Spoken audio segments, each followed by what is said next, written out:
السلام عليكم ورحمة الله. الآن ننتقل إلى شيخنا الغالي فضيلة الشيخ أبو إبراهيم الرشيدي حفظه الله تعالى، حيث تحمل مشاق السفر إلى هنا لأجل إلقاء هذه الكلمة القيمة، وهو شيخ جليل ولله الحمد من أهل المدينة، ونحن نحب أصحاب المدينة وبارك الله فيه وفي جهوده وفي حياته، وهو مندوب من وزارة الشؤون الإسلامية والدعوة والإرشاد بالمملكة العربية السعودية، فجزاه الله خير الجزاء لهذا التشريف، وقد تشرفنا بحضوره في هذه المناسبة وفي هذا المركز، فجزاه الله خير الجزاء. والآن يلقي كلمته القيمة، فليتفضل مشكورا. جزاك الله خير. السلام عليكم ورحمة الله وبركاته. أولا كتب الله أجركم وأجر المشايخ القائمين على هذا المركز، على رأسهم الدكتور محمد سيف الله وفقه الله تعالى، وجميع من عاون سواء بكلمات أو بمال أو نحوه في إحياء هذا المركز للدعوة إلى المنهج السلفي الحقيقي. ثم بعد بسم الله الرحمن الرحيم والحمد لله رب العالمين، والصلاة والسلام على نبينا محمد وعلى آله وصحبه أجمعين، أما بعد. أيها الأحبة، قال الله عز وجل في محكم آياته: يا أيها الذين آمنوا توبوا إلى الله توبة نصوحا.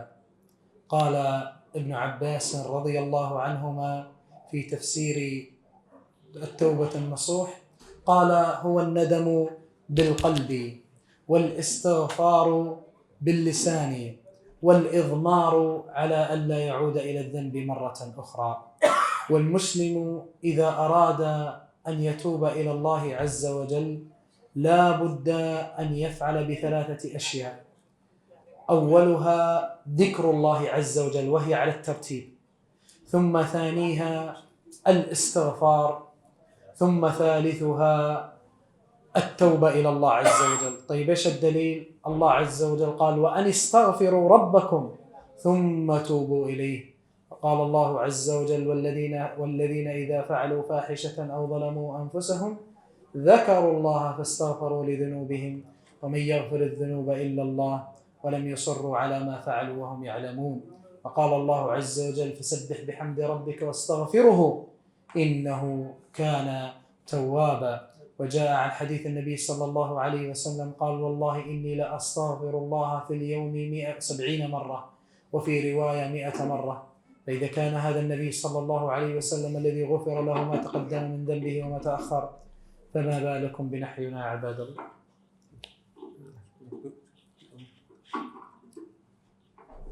সম্মানিত শেখ, তিনি বলেছেন যে আমি অত্যন্ত আনন্দিত যে এই মার্কাজ সেন্টারে আমি উপস্থিত হতে পেরেছি।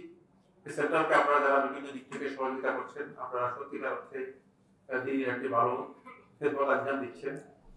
এই সেন্টারটি মূলত সালাফ যে দাওয়াত রয়েছে, আকীদা রয়েছে, সেটাকে প্রচার করার জন্য সর্বোচ্চ দায়িত্ব পালন করে যাচ্ছে। এই জন্য আমি খুবই খুশি হয়েছি। তারপরে তিনি বলেছেন আমি একটি গুরুত্বপূর্ণ বিষয় আজকের এই আলোচনায় আপনাদের সাথে শেয়ার করব। সেটি হচ্ছে যে আল্লাহ রাব্বুল আলামিন আমাদের সবাইকে গুনাহ থেকে আল্লাহ সুবহানাহু ওয়া তাআলা তওবা করতে নির্দেশ দিয়েছেন। কোরআনে কারীমে আল্লাহ সুবহানাহু ওয়া তাআলা ইরশাদ করেছেন: ইয়া আইয়ুহাল্লাযীনা আমানু তুবু ইলাল্লাহি তাওবাতান নাসুহা। এই বান্দাগণ, তোমরা আল্লাহ তাআলার কাছে তওবা করো, তাওবাতুন নাসুহা, খালিস তওবা করো। তাওবাতুন নাসুহা এর তাফসীরের মধ্যে আব্দুল্লাহ ইবনে আব্বাস রাদিয়াল্লাহু আনহু বর্ণনা করেন, তিনি বলেন তাওবাতুন নাসুহার মূল শর্ত হচ্ছে, বিষয় হচ্ছে তিনটি। এই তিনটি বিষয় যদি কোনো ব্যক্তি পূরণ করে থাকে, তার তওবাটা নাসুহা হবে। এক নম্বর বিষয় হচ্ছে আন-নাযরু ফিল কলব, তার অন্তরের মধ্যে অনুতপ্ত হতে হবে যে এই কাজটি করেছে, কাজের উপর তার অনুতাপ আসতে হবে। দুই নম্বর হচ্ছে এরপরে আল্লাহ আল-ইস্তিগফার বিল লিসান, মুখে সে আল্লাহ তাআলার কাছে ক্ষমা প্রার্থনা করতে হবে, আল্লাহ তাআলার কাছে ক্ষমা চাইতে হবে। তিন নম্বর হচ্ছে ইদমার আল্লাহ ইয়াকুব, অন্তরের মধ্যে এটা সংকল্প করতে হবে যে এই কাজটি আর করব না। তাহলে এটা কি তওবাতুন নাসুহ বলা হয়ে থাকে। তওবাতুন নাসুহ দলিল কি? এর জন্য দলিল আল্লাহ রাব্বুল আলামিন কোরআনে কারীমে একাধিক আয়াতে উল্লেখ করেছেন। সময়ের জন্য আমি এটা সবগুলো অনুবাদ করব না। প্রথম দলিল হচ্ছে আল্লাহ তাআলা নির্দেশ দিয়েছেন তোমরা ইস্তাগফিরু রাব্বাকুম, তোমরা তোমাদের রবের কাছে ইস্তিগফার করো, সুম্মা তুবু ইলাইহি, তারপরে তার কাছে তোমরা তওবা করো। সুতরাং ইস্তিগফারের জন্য আমাদের তওবা করার নির্দেশ দেওয়া হয়েছে। তারপরে অন্য একটি আয়াতের মধ্যে আল্লাহ সুবহানাহু ওয়া তাআলা বলেছেন, যখন আল্লাহর বান্দারা কোনো অন্যায় কাজ করে থাকে, কোনো খারাপ কাজ করে থাকে অথবা জুলুম করে থাকে, যাকারুল্লাহ, প্রথমে আল্লাহ তাআলা জিকির করবে, আল্লাহকে স্মরণ করবে। এর জন্য তওবার বিষয় হচ্ছে, তওবার শুরু হচ্ছে স্বাভাবিক ভাষা, তওবার শুরু হচ্ছে মূলত এইভাবে যে আল্লাহর স্মরণ প্রথমে আনতে হবে, যাকারুল্লাহ ওয়াস্তাগফারু লিযুনুবিহি, তারপরে তারা আল্লাহ রাব্বুল আলামিনের ক্ষমা প্রার্থনা করবে, তারপরে তারা আল্লাহ তাআলার কাছে প্রত্যাবর্তন করে ফিরে আসবে। এই তারতিব অনুযায়ী যদি কোনো ব্যক্তি তওবা পালন করে থাকে, তাহলে তার সেই কাজটি মূলত তওবা হবে, অন্যথায় সেটা তওবা হবে না। এজন্য আল্লাহ সুবহানাহু ওয়া তাআলা আমাদেরকে কোরআনে কারীমের মধ্যে আমাদেরকে সূরাতুন নসরের মধ্যে আল্লাহ তাআলা নির্দেশ দিয়েছেন, ফাসাব্বিহ বিহামদি রাব্বিকা ওয়াস্তাগফিরু, যে তুমি তোমার রবের প্রশংসা করো এবং আল্লাহ রাব্বুল আলামিনের কাছে ক্ষমা প্রার্থনা করো। তাই তওবা যদি আমরা করতে চাই, তাহলে আল্লাহ তাআলাকে স্মরণ করতে হবে এবং আল্লাহ তাআলার কাছে আমাদেরকে ক্ষমা প্রার্থনা করতে হবে, যেহেতু আল্লাহ রাব্বুল আলামিন ছাড়া আর কেউ আমাদের গুনাহ ক্ষমা করেন না। তাই আমরা আল্লাহ তাআলার কাছে বেশি পরিমাণে তওবা করব। এই কারণে রাসূলুল্লাহ সাল্লাল্লাহু আলাইহি ওয়াসাল্লাম অনেক বেশি আল্লাহ তাআলার কাছে ক্ষমা প্রার্থনা করতেন। রাসূলুল্লাহ সাল্লাল্লাহু আলাইহি ওয়াসাল্লাম করেন যে আমি প্রতিদিন আল্লাহ তাআলার কাছে 70 বার অথবা কোন কোন রাতে হচ্ছে 100 বার আল্লাহ রাব্বুল আলামিনের কাছে তওবা করি। সুতরাং তোমরা আল্লাহ রাব্বুল আলামিনের কাছে বেশি পরিমাণে ইস্তিগফার করো, তোমরা বেশি পরিমাণে আল্লাহ তাআলার কাছে ইস্তিগফার করো। যদি রাসূলুল্লাহ সাল্লাল্লাহু আলাইহি ওয়াসাল্লাম মানে দিনের মধ্যে 70 অথবা 100 বার ইস্তিগফার করে থাকেন, তাহলে আমরা যারা আছি, আমরা আল্লাহ রাসূলের চেয়ে কম না বেশি ইস্তিগফার করব, সেটা আমাদেরই বিবেচনা করা দরকার। এজন্য আমাদেরকে অধিক পরিমাণে আল্লাহ রাব্বুল আলামিনের কাছে ক্ষমা প্রার্থনা করতে হবে। إذن وأيضا جاء في الحديث أن النبي صلى الله عليه وسلم قال: لله أفرح بتوبة العبد من أحدكم سقط على بعيره وقد أظله بأرض فلات.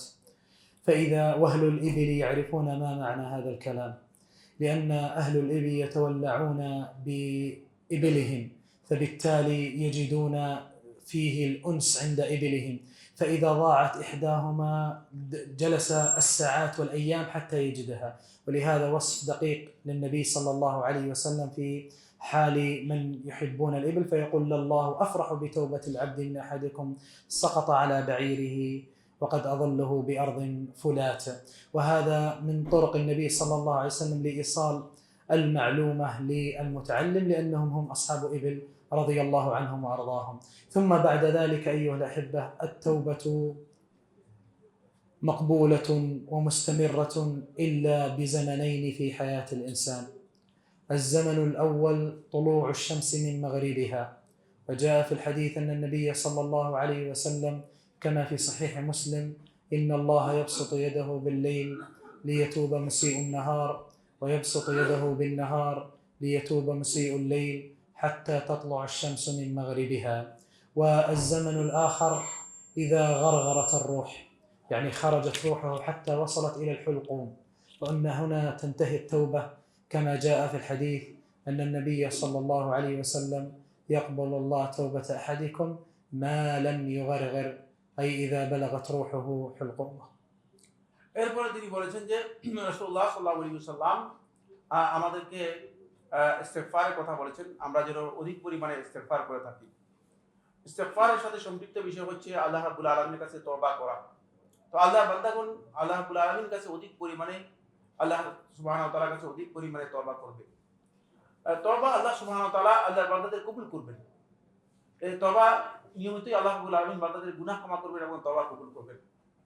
তওবা এর জন্য শুধুমাত্র দুটি সময়কে নির্ধারণ করা হয়েছে, যে দুটি সময় আল্লাহ রাব্বুল আলামিন বান্দাদের তওবা কবুল করবেন না, আর বাকি সব সময় আল্লাহ সুবহানাহু ওয়া তাআলা বান্দাদের তওবা কি করবেন? কবুল করবেন, বান্দাদের তওবা কবুল করবেন। প্রথম সময় হচ্ছে রাসূলুল্লাহ সাল্লাল্লাহু আলাইহি ওয়াসাল্লাম মধ্যে বলেছেন, আল্লাহ সুবহানাহু ওয়া তাআলা দিবসে যারা অপরাধী আছে তাদেরকে আল্লাহ রাব্বুল আলামিন অবকাশ দেন সন্ধ্যা পর্যন্ত, যাতে করে তারা আল্লাহ তাআলার কাছে প্রত্যাবর্তন করে তওবা করে ফিরে আসতে পারে। আর সন্ধ্যায় যারা অপরাধ করে থাকে তাদেরকে আল্লাহ সুবহানাহু ওয়া তাআলা অবকাশ দেন, তারা যেন সকাল পর্যন্ত অবকাশ পায়, তারা যেন অপরাধ থেকে প্রত্যাবর্তন করে আবার ফিরে এসে কি করতে পারে? তওবা করতে পারে। এইভাবে তওবা চলতেই থাকবে এবং আল্লাহ রাব্বুল আলামিন বান্দাদের ক্ষমা করতেই থাকবেন। হাত্তা তাতলু আশ-শামসু মিন মাগরিবিহা, সূর্য পশ্চিম আকাশে উদিত হওয়া পর্যন্ত, অর্থাৎ কিয়ামতের আগ পর্যন্ত। এই কিয়ামতের আগ পর্যন্ত তওবা আল্লাহ রাব্বুল আলামিন আমাদের কাছ থেকে তওবা কবুল করবেন এবং আমাদেরকে আল্লাহ সুবহানাহু ওয়া তাআলা ক্ষমা করে দেবেন। তারপরে আরেকটি সময় রয়েছে তওবা, যে সময় কবুল হবে না, সেটা হচ্ছে যখন রূহ আপনার কণ্ঠনালী পর্যন্ত চলে আসবে, অর্থাৎ আপনার মৃত্যুর সময় যখন চলে আসবে, যখন মা লাম ইউগারগির, তখন পর্যন্ত মানুষ একেবারে মানে বলা হয় থাকে যে লোকটা মৃত্যুর গড়গড়া চলে এসেছে, অর্থাৎ মৃত্যুর একেবারে মুখোমুখি যখন হয়ে যাবে, তখন সেই ব্যক্তির তওবা আল্লাহ রাব্বুল আলামিন কবুল করবেন না। তাই আমাদেরকে সবাইকেই এর আগেই আমাদেরকে আল্লাহ রাব্বুল আলামিনের কাছে তওবা করে ফিরে আসতে হবে। এটা আমাদের জন্য একটা সুবর্ণ সুযোগ, যাতে করে আমরা আল্লাহ তাআলার কাছে তওবা করতে পারি এবং এই তওবা এর সুযোগটুকু যেন আমরা কাজে লাগাতে পারি। إذن والتوبة واجبة على الفور كما نص عليها أهل العلم، والدليل على ذلك أن الله عز وجل قال يا أيها الذين آمنوا توبوا، هنا أمر، والأمر يقتضي الوجوب وهي واجبة على الفور. ثم شروط التوبة إذا كانت بينك وبين الله عز وجل 3 شروط، وهي مستلة من كلام ابن عباس رضي الله عنهما في تفسير التوبة النصوح، كما نص عليه النووي رحمه الله تعالى في كتابه الماتع رياض الصالحين. فقال الشرط الأول الندم على ما فات، الشرط الثاني أن يقلع عن الذنب يعني فورا، الشرط الثالث العزم على ألا يعود إلى الذنب مرة أخرى. هذا إذا كان بينك وبين الله. وإذا كان بينك وبين المخلوقين يعني بغيبة أو سب أو سرقة أو ضرب أو نحوه، فإنه تزيد ثالثة بما مر معنا الثلاث، وتزيد ثالثة رد الحقوق إلى أهلها، يعني يزيد الشرط الرابع رد الحقوق إلى أهلها. فإذا كان غيبة استباحه منه، وإذا كان مالا أو نحوه رده إليه وما إلى ذلك. ولهذا الله عز وجل التوبة تجب ما قبلها، ولهذا قال النبي الله عز وجل كان في الحديث القدسي لو بلغت ذنوبك عنان السماء ثم تبتم لتاب الله عليكم، أو كما قال له النبي صلى الله عليه وسلم. إذن ينبغي أن يتنبه لهذا الأمر، ومن يغفر الذنوب إلا من؟ إلا الله سبحانه وتعالى. ولهذا قال الله عز وجل والذين إذا فعلوا فاحشة أو ظلموا أنفسهم ذكروا الله فاستغفروا ذنوبهم، إيش قال؟ قال ومن يغفر الذنوب إلا الله ولم يصروا على ما فعلوا وهم يعلمون، يعني لا يصر على الذنب والمعصية. فكل ما أراد أن يذنب فلا بد أن يجدد التوبة مرة بعد مرة. এরপর তিনি বলেছেন যে তওবা মূলত আমাদের উপর ওয়াজিব আলাল ফৌর, তাৎক্ষণিকভাবে তওবা করতে হবে। অপরাধ হয়ে যাবে, অপরাধ হবেই, মানুষের অপরাধ হবে, কোনো সন্দেহ নেই। অপরাধ হয়ে যাওয়ার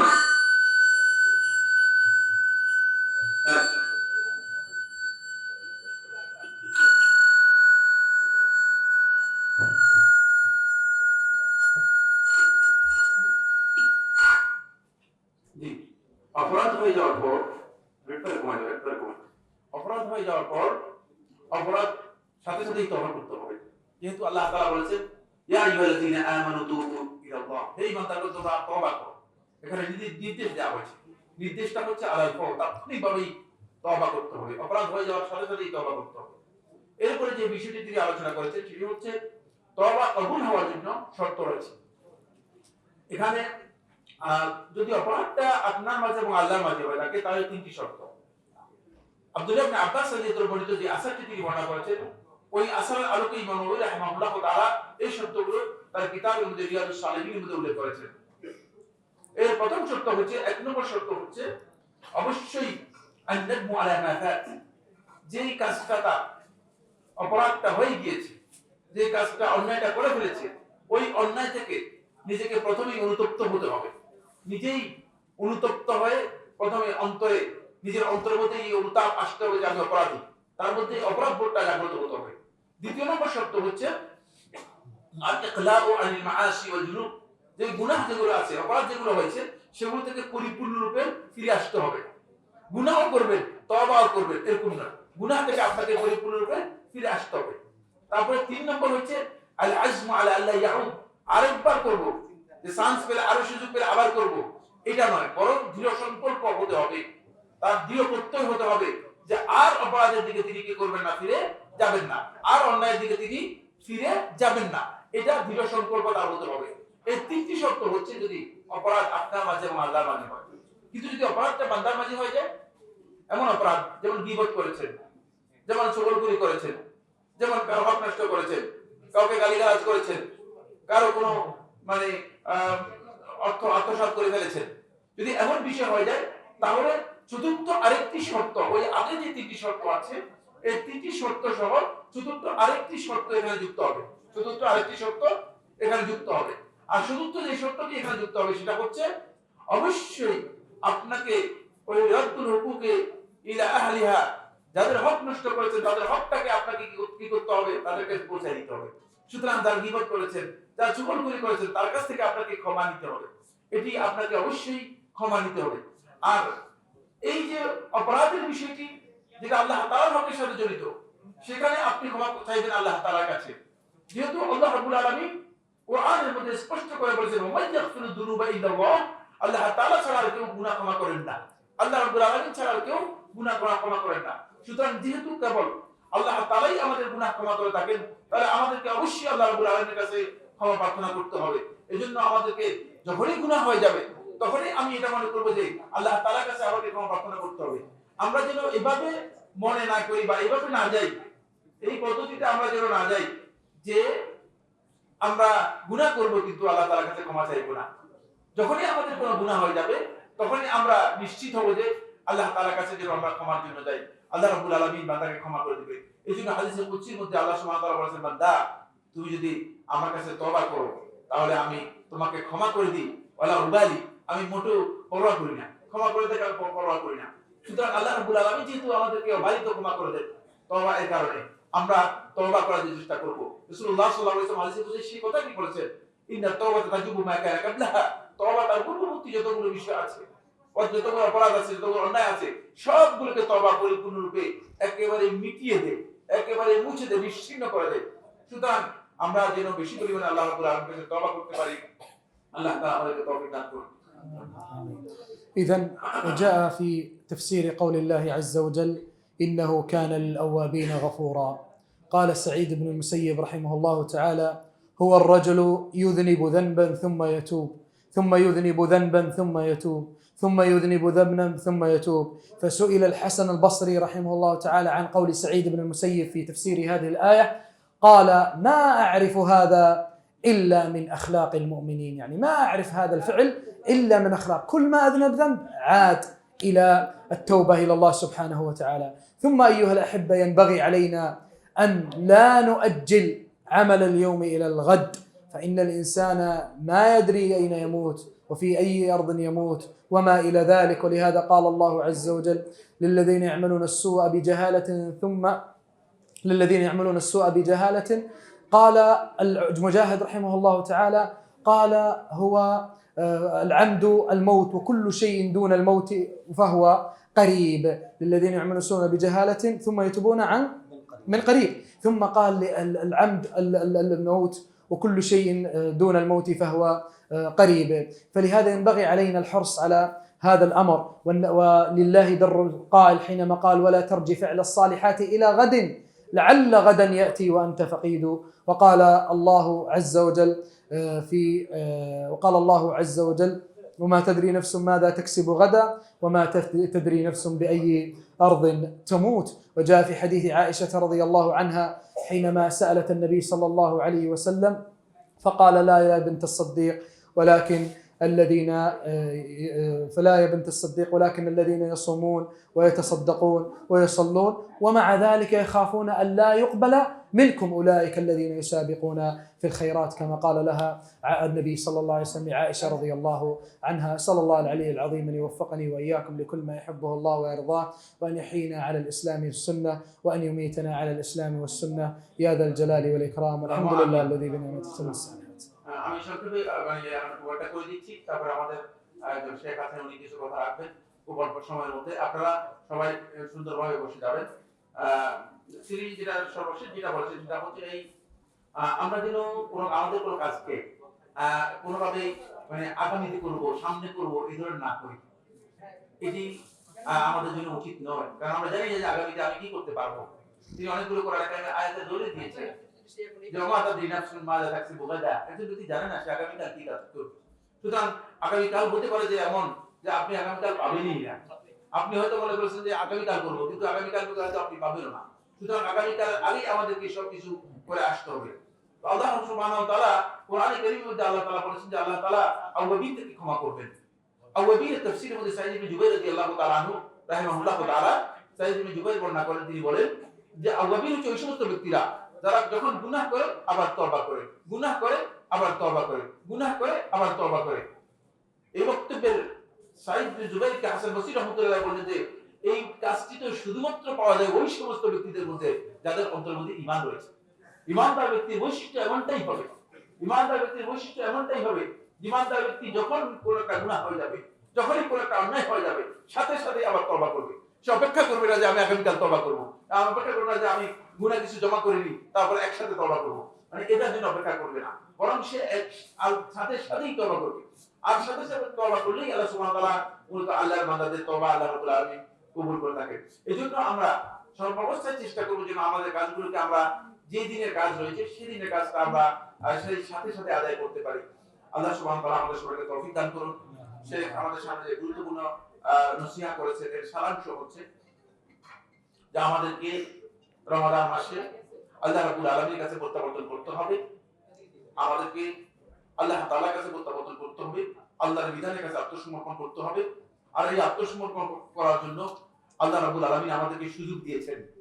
রমাদানের এই উপস্থিতি, রমাদানে আমাদের এই আশা, এটা আল্লাহর পক্ষ থেকে একটা বড় সুযোগ।